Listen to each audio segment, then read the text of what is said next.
సంఖ్యాకాండం 6:26.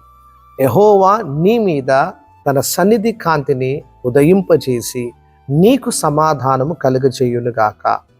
నా ప్రియ సహోదరుడా, నా ప్రియ సహోదరి, ప్రభు నిన్నెంతగానో ప్రేమిస్తున్నాడు. ప్రభు తన సన్నిధిని, తన కాంతిని నీ మీద ప్రకాశింపచేయాలని పరిశుద్ధాత్మ దేవుని యొక్క ఉద్దేశం. నీ జీవితంలో ఇంతవరకు అంధకారంలో ఉన్నావేమో, పాపములో ఉన్నావేమో, శాపములో ఉన్నావేమో, బంధకాల చేత ఉన్నావేమో. అయితే ఈ దినము ప్రభు నిన్ను పిలుస్తున్నాడు. నా కుమారుడా, నా కుమార్తె, నా సన్నిధి నీకు తోడుగా ఉండబోతున్నది. నా సన్నిధి కాంతి నీ మీద నేను ప్రకాశింప చేయబోతున్నాను. నీవు నీ హృదయాన్ని తెరిచినట్లయితే, ప్రభువా అని ప్రభువుని పిలిచినట్లయితే, ఆయన సన్నిధి కాంతి నీ మీద ఉదయింప చేయడానికి పరిశుద్ధాత్మ దేవుడు సిద్ధంగా ఉంటున్నాడు. ఇదిగో నేను నీకు సమాధానము కలుగచేస్తున్నంటున్నాడు.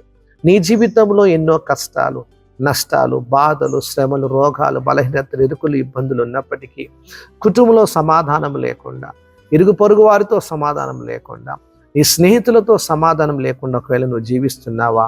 అయితే దేవాతి దేవుడు నీకు సెలవిస్తున్నాడు, నా సమాధానాన్ని కూడా నేను నీకు కలుగజేస్తాను అంటున్నాడు. కాబట్టి ఉదయకాల సమయంలో నీ హృదయం తెరిచి ప్రభువును ఆహ్వానించినట్లయితే, ఈ యొక్క ఫిబ్రవరి మాసంలో ఆయన కాంతి నీ మీద ఉదయింపజేసి ఆయన నీకు సమాధానము కలుగ చేయబోతున్నాడు. ప్రార్థన. మన మిక్కిలిగా ప్రేమిస్తున్న దేవా, నీకు వందనాలు. ఈ ఉదయకాల సమయంలో మీరు మాతో మాట్లాడుచున్నందుకు వందనాలు. ఈ ఉదయకాల సమయంలో ప్రభువా, మీరు ఇస్తున్న వాగ్దానాన్ని బట్టి నేను స్తుతిస్తున్నాను. నీ సన్నిధి, నీ కాంతిని ఉదయింపచేసి మాకు సమాధానము కలుగజేస్తానని వాగ్దానం చేస్తున్న దేవా, నీకు వందనాలు. అవును ప్రభువా, నీ సన్నిధి తోడు లేక, నెమ్మది లేకుండా, సంతోషం లేకుండా, సమాధానం లేకుండా ఎందరో ఉంటున్నారు. అయితే ఉదయకాల సమయంలో నువ్వు పిలుస్తున్నావు. పేరు పెట్టి నిన్ను పిలుస్తున్న దేవుడు, ఇదిగో నా కుమారుడా, నా కుమార్తె అని పిలుస్తున్న గొప్ప దేవుడు నాయన.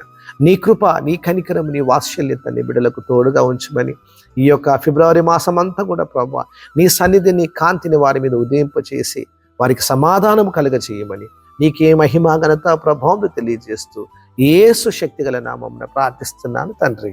ఆమేన్, ఆమేన్, ఆమేన్.